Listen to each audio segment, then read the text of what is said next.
தனக்கு சில காலமாக வாசனை மற்றும் சுவை அறிந்து கொள்ளும் உணர்வு இல்லாமல் போனதாக நடிகர் மம்முட்டி தெரிவித்துள்ளார். கடந்த ஒரு ஆண்டாக நடிகர் மம்முட்டி சென்னையில் தீவிர சிகிச்சை பெற்ற நிலையில் அவருக்கு புற்றுநோய் பாதிப்பு இருந்ததாகவும் தற்போது அதிலிருந்து மீண்டுவிட்டதாகவும் கூறப்பட்டது.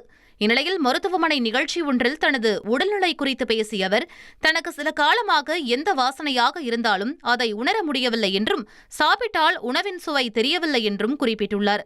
கொரோனா பாதிப்பாக இருக்கலாம் என எண்ணிய போது பரிசோதனைக்கு பிறகு வேறு உடல்நல பிரச்சினை என்பது தெரியவந்ததாகவும் அவர் குறிப்பிட்டுள்ளார். நமக்கு பார்க்கும் திறன், கேட்கும் திறன் கடவுள் தந்த வரம் என்றும் அதேபோல்தான் சுவைத்திறனும் எனவும் தற்போது மெல்ல மெல்ல குணமடைந்து வருவதாகவும் நடிகர் மம்முட்டி தெரிவித்துள்ளார். 1,26,00,000 மனங்களை வென்ற தந்தி டிவி யூடியூப் சேனல். தவிர்க்க முடியாத தம்ப்நெயில்ஸ், கலக்கலான கான்டென்ட்ஸ். நீங்களும் இந்த குடும்பத்தில் இணைய இப்பவே சப்ஸ்கிரைப் பண்ணுங்க. அசுரபலம் கொண்ட எங்கள் டிஜிட்டல் கரங்களில் உங்கள் விளம்பரங்களை சேர்க்க வாட்ஸ்அப் பண்ணுங்க. 8939888838. Email advtthanditv@dttv.in.